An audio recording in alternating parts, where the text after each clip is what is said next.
Hey everyone, welcome to one more live stream with our special Meta-Analysis Academy students who matched in 2026 cycle. I am honored today to invite and speak with Candela Lang, who just matched into Pediatrics, and today we found out at UPMC, one of the best programs in the country.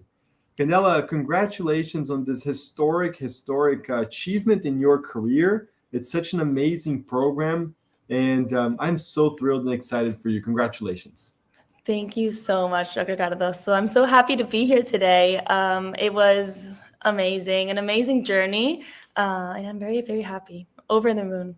Yeah, it's amazing. So listen, what did it feel like on Monday when you got that email and say, hey, you matched, congrats? It was so special. I'm actually working here in Miami, so we got together with a few friends that we all actually applied together.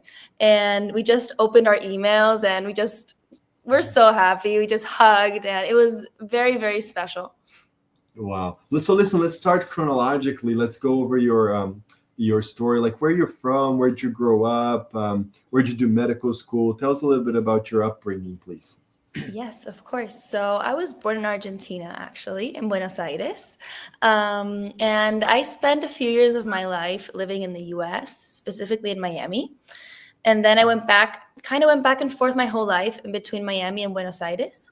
But I did medical school over there. And I graduated back in December 2024. Great. Which school did you go to in Buenos Aires? I went to Universidad Austral. Austral, great. And Yes. Vinicius is actually here in the chat. He's one of our students. He's from there as well. Yes, shout out to Vini. We went to the same class, actually. Oh, that's awesome. That's awesome. So you finished medical school when? When did you graduate? I finished in December 2024. Okay, so that's relatively recent. That's awesome. So you applied within 1 year of your graduation. Yes. Wow. When did you start preparing, and when did you take your step one? How far back does this story go? So I actually started prepping for step one during my last year of medical school, that we call it our intern year back in Argentina. And I started in March of 2024, and I actually took step one in December. So it took me a few months, almost like 6 months of studying. Yeah. Okay, good. And later on, I just want to. The reason why I ask these questions, of course, is I want to build sort of like the X-ray or map out, what your application looked like, so people can understand how can an IMG from Argentina, in your case, do so well and match at a major academic program for pediatrics. So I'm just going to start asking like each of the components of the application, if you don't mind. So you passed step one on the first attempt. That's awesome. How about step two? Like, when did you take it, and how long did you take to study, and like, what was your how well did you do? Just so we can have a sense of that point. Yeah, of course. So after step one, I graduated medical school, and I took a month off. I went on a little trip with my friends. I needed a little break of studying, and then I started prepping for step two almost right away. I want to say late February of 2025. And I studied for step two for around almost 3 months. And I gave step two during May. It was just a few personal reasons. I wanted to move back to the States as quickly as possible. So I kind of rushed in my step two prep, but I was pretty happy with my results. I got a 246, which I know for some specialties is pretty average, but for peds, I was very, very happy. So that's when I took my step two. And then moved back to Miami. So that was a little bit of the order of my exams. Great. So a family is in Miami, I presume, based on what you said, correct? Yes, I have family members living here. That's great. So you did well in step two, certainly above average for applicants for pediatrics, and I think even above average overall. I think the average step two score is right around 245 or something in that range. So you did well. Certainly not a score that would filter you out, for example. That's an important component people must be aware. Like sometimes if you score really low on step two, you may not even get a chance of having your rest of your application reviewed, just because programs have to use some sort of filter to triage thousands of applications. And oftentimes, because it's such a quantitative, objective score aspect of the application, they'll just use step 2 as one of those filters. So, but at that range, you're unlikely to be filtered out anywhere for pediatrics. You would not. So that's good. And then what about rotations? Like when did you do those? Was it like a clerkship during medical school, or did you do rotations after you finished during the year of 2025?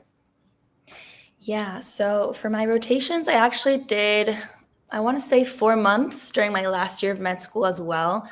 Our school, during our intern year, they allow us to do electives. So because I knew early on that I wanted to come to the US for residency, I was able to prepare in advance. So during my 5th year of medical school, I had organized my rotations for my 6th year of medical school. And I did 2 months in the beginning of the year and 2 months right in the middle before taking step 1. That was a little crazy, but that's when I did like my electives. And then after graduation and after taking step 2, I actually came back to the States, and I spent almost a year now. I'm still working here at the University of Miami. And I'm doing a research fellow, but I do mostly clinical work and activity. So I am still very much invested in the US healthcare system. That's fantastic. So you're doing research right now, like you're working in like clinical research. It sounds like in Miami. Yes. Is that right? Yes, that's correct. Yes. You started this in the summer, like in July, August. Is that right? Yes, I started in July. Okay, July. Okay, wow. So that's perfect timing, right at the time of your application. Good. Bobby asked, where did you do those rotations, if you don't mind sharing? Yes, great question, Fabi. So I did 1 month as an observer at the University of Miami, which was great networking opportunity, by the way. Then I did 1 month at Columbia, New York. I did pediatric cardiology there, which was fantastic. Then I did 3 weeks of NICU at Mount Sinai Hospital in New York City as well. And then I did 1 month in an outpatient general peds clinic, which I loved, honestly. Yeah. So it's really diverse, right? So like a good mix of programs there, and also even inpatient and outpatient. Those were 4, if I counted that right. Were there 4 rotations? Correct. Great. Correct. So that's plenty of time. Now, people always ask me this question, like, "Oh, how many months should I do?" I usually say, a bare minimum is 2 months. Like it's a decent time. But if you can do 3 or 4, it's even better. And do you happen to get like good letters of recommendation? I'm sure you did, but like tell us a little bit about those letters that you got from your attendings during those rotations, and then we'll do a deeper dive on the letters because people are always excited about that. Yeah, of course. Yeah, so I was able to get actually 1 letter from each of my rotations, and then I just decided which one I would send to each program. But I was able to build very great connections with my mentors and my attendings. I try to get a little bit of everything. So from the outpatient clinic and general peds, I think was very special to me. It was my mentor. Also, he's from Argentina, so that was very special. And he was very happy to write me that letter. And then I also got my other 3 rotations. So yeah, it was 1 from each. Super. Tell me, or tell the audience, if you don't mind, like some of the tips or advice for standing out in the rotations. Oh, yeah, that's a good one. So I think the obvious is always get there early and try to be the last one to leave and show interest. I think that is a great way to start. And then something I did, which I think was very helpful for me, and I advise anyone that's listening to do as well, is just ask for feedback. My first rotation, I felt very lost because it was my first experience in the US in general. And I did not know what the expectations for me were. So after my first week, I sat down with my attending and I just asked for feedback. Like, what was I doing right? What could I improve a little bit? What they expected from me. And I think that was a great opportunity to actually hear what the attending wanted and make those changes for the following weeks. I think that helped me a lot. There's a lot of new folks join now, so I just want to do a quick summary and introduction here, guys. This is Candela Lang. She is a phenomenal student of the Meta-Analysis Academy. I'm honored to host her here today for this session. She just matched in pediatrics at UPMC, University of Pittsburgh Medical Center, one of the best programs in the country. I think probably the largest program, like a hospital in the country. They have a huge healthcare system. And Candela is headed to Pittsburgh to be a first-year resident in the summer. So congratulations. She's telling us all about her journey. She just gave really valuable advice, which I will emphasize. When you guys ask for letters of recommendations, ask for feedback. Ask for feedback, like not just out of a protocol or a checklist you're trying to, because you really want to get better. Like that is, you really need honest feedback as an observer, as an intern, as a resident. And asking for that, honest feedback will allow you also to look into like whether you want to use that letter later on or not. You may be surprised, either way, like positively or not. That's good. The other advice I would add, if I may, and I want to get your opinion on this, Candela, is like being formal about it, like not just like mentioning it like after rounds or like when people are in a rush. Just be like, let's have a conversation, set up a time and discuss your feedback and mention that you would like a letter of recommendation to apply for residency. Like you want to make it an event, like a real thing, like a formal thing, and not just ask, in the rush of like being very busy in between one patient and the other. That's very helpful for letters too, correct? Yeah, no, I completely agree. I had, during my first rotation, we would do it every Friday. So it was like Feedback Friday. So at the end, I knew at the end of the day, after clinic, I had my attending in her office and she had always a few minutes. And I would just ask if it was a good time. And when she said yes, I would go in and we would just talk about what I could do better. And it was my first week when I told her that I really wanted to get a letter of recommendation out of this rotation. So I think that's definitely great advice and something that builds you for success in your rotations. Yeah, for sure. The other point I like that you just mentioned is that you asked it relatively early, right? I mean, you were early, like in the first week, you just let them know, hey, watch me, because I want a letter of recommendation. I really like that. Candela, let's talk about the research component of the application. I want to share this very special picture here. This is one of her abstracts, guys. This is a TCT. This is a poster or abstract she presented. This is the top conference in the world in interventional cardiology. So this is in the pediatric cardiology because, again, as you heard, she matched into pediatrics. So this is like looking into transcatheter closure of PDAs in preterm babies. So tell us about the research component of your application. Then I want to hear a little bit more about this abstract itself, if you don't mind, Candela. Yes, of course. I'd love to. In terms of research, so actually before I even joined the academy, I had very little research in my resume, honestly. Very little exposure during medical school as well. So I had a few things. For example, out of one of my rotations, I was able to actually write a book chapter with one of my mentors. So I had a little, like one project that was in review. It wasn't even a published manuscript. So that was before the academy. Very, very little research experience. And once I started, I was able to actually do the whole course, and I got my idea. Once I got my idea, I started just working with my whole group, and we got this abstract presented at TCT, which was an outstanding experience. Did you go present or someone else? I went.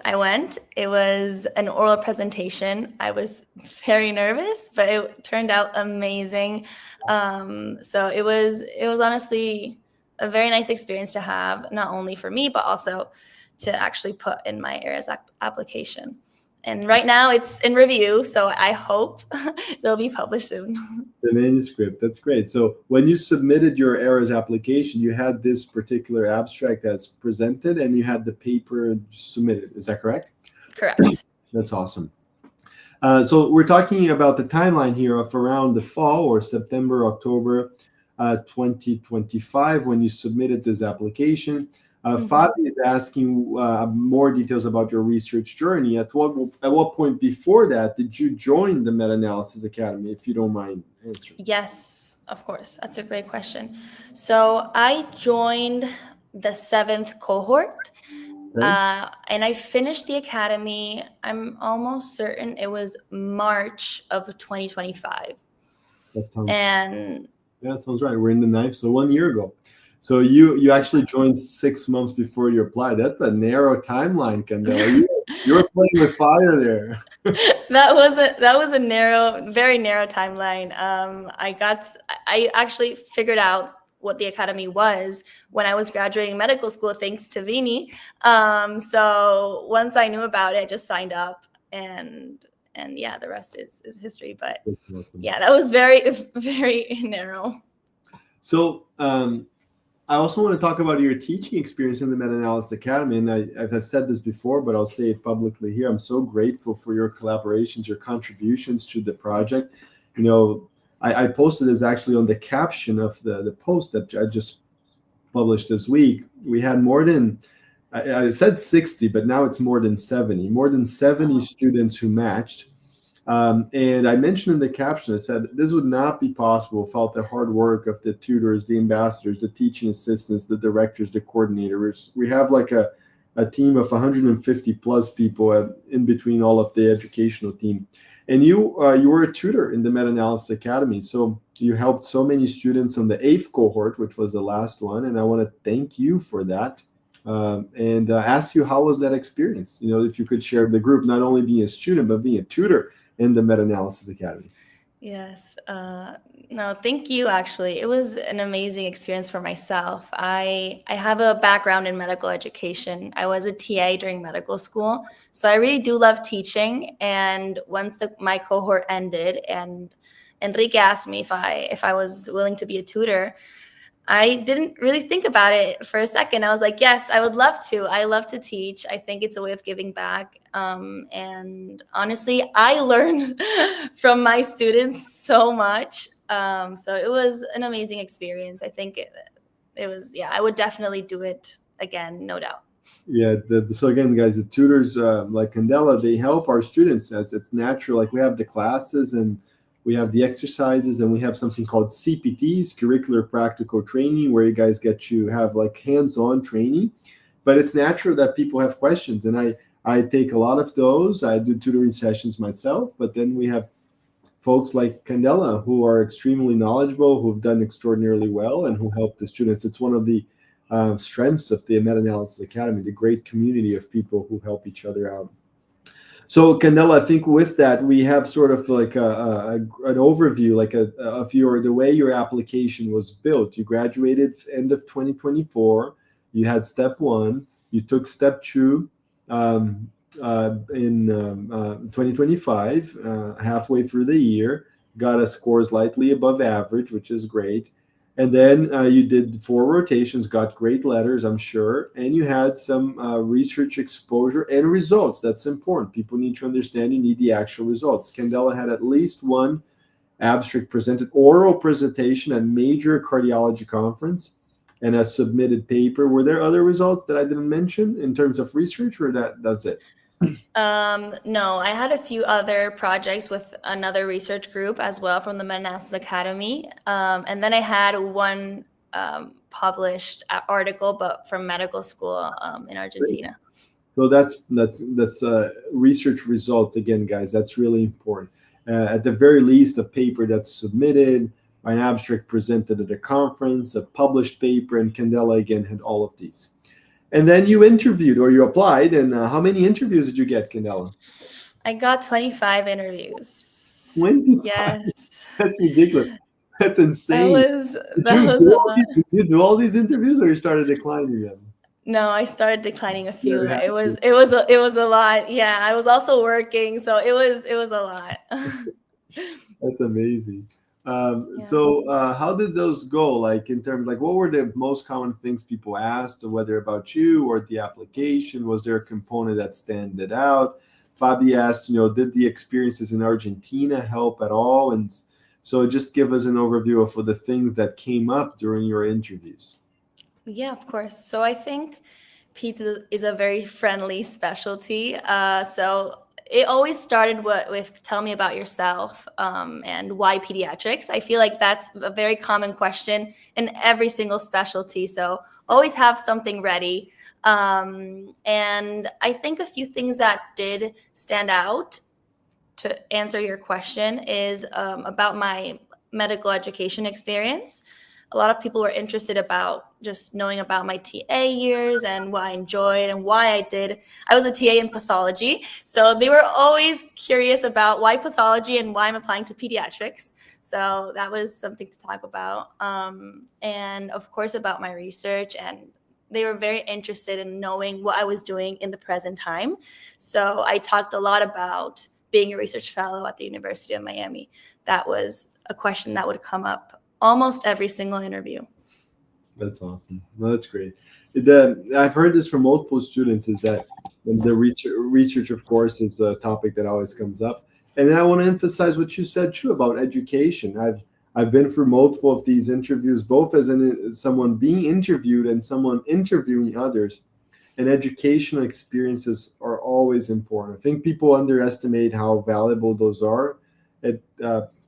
Academic programs like to recruit people that are invested in education. If you've been a teaching assistant, if you've been a tutor in the Meta-Analysis Academy, one of our students who matched, Mateus, like he said he got asked about that repeatedly because he put on his eras that he was a tutor in the Meta-Analysis Academy. He said that he got asked about that. I think it was Mateus who told me. Anyhow, so those educational experiences are really important. Really important. It's good to highlight those. That's great. Yeah. So Pittsburgh, huh? It's not as nice and as warm as Miami. No, it's not. I know. I'm very, very, very excited. I was back in Pittsburgh a few months ago when they had like this snowstorm, like one of the worst in a decade. I was there for my second look, so I know it's coming. Wow, yeah, no doubt. I did residency in Miami at Jackson and UM. And after that, I've been in the Northeast now for 10 years. And I miss Miami every day. I miss Miami and Florida every day of my life, you know? Oh my. How do you deal with the cold weather? Do you have any tips? Get away from here. I always schedule vacation in January. And I got to say, I don't do outdoor stuff in the winter here. It's sad. I'm going to end up going back to Florida one day. That's for sure. Maybe when I retire, but it's a great place. No, I'm just joking. Pittsburgh is amazing. I've almost gone to Pittsburgh myself a couple of times. Interviewed there for job. Interviewed there for fellowship. It's a great city. UPMC is a phenomenal institution. You're going to do so well. It's going to be so great. Thank you. Thank you so much. Thank really you so well much. So, Candela, in this journey, I mean, if it was quite fast for you over a couple of years, it seems like, but, sometimes it can feel lonely. Sometimes, people, it's hard to see the long-term or at least medium-term effects of all the hard work that you're doing right now. It's like months studying for step one. What would be some words of encouragement that you would have for people who are, earlier, maybe just starting or contemplating this journey? What would be some advice you would give for people who are in the midst of, the building of a successful application? Yeah, definitely it's a long road, and it requires a lot of effort. But I think my advice would be to always have your goal in your mind. And there's going to be days where you just want to give up and just not study anymore and not do any more Eurobank questions. But if you have your goal in mind and you stay focused, I think that is something that helped me out a lot. And again, it's a long journey. If you just feel a little bit burnt out, take a day, rest, take a nap, go for a walk, come back refreshed. But I think it's very, very worth it in the end. So just stay in there, try to push through. Yeah, it's true. It's a lot of it is about just doing the work that needs to be done. It's about discipline, take breaks, take care of yourself, and realize it will pay off if you do the right things. I mean, it's a 2-year journey. That's it. That's just it. Just do it. Study, get good scores, do the rotations, do the research. Oh, and the other thing I want to say as we end this is that the best applications are the ones like Candela. You don't need necessarily a 270 on step 2. You don't need necessarily 20 papers. You don't need necessarily, to have the letter of recommendation from the dean or the chair of cardiology. What you do need is to have a well-balanced application that doesn't leave gaps. Get a good score on step 2, do a few papers, be first author, present at conferences, get good letters of recommendations. Obviously, you need to raise the bar as you go into more competitive specialties, but even then, what's going to win every time is going to be the balanced applications, not these, not just having one really strong component. So, Candela, I want to congratulate you once again, and thank you for taking the time on a Friday night and after on match day, to come and share your story means a lot to me. Thank you for all you've done in the Meta-Analysis Academy. You're an inspiration to me and to so many. And I'm really excited about the next steps in your career, about the next steps in your journey. Congratulations. And, let's go on to the next step, to residency, UPMC. Thank you so much, not only for this opportunity to speak with anyone who's listening, but also just being part of the Academy. I felt very welcomed, and it's an amazing place to be. That's awesome. If you guys want to join the Academy, make sure to join our wait list. We'll leave it in the description of this video. It's also in our social media. And I look forward to seeing you guys in our next training cohorts. Candela, enjoy, have fun. Celebrate, and I will. Good luck in your career. Thank you again for doing this. Okay, bye. Thank you so much. Bye. See you guys.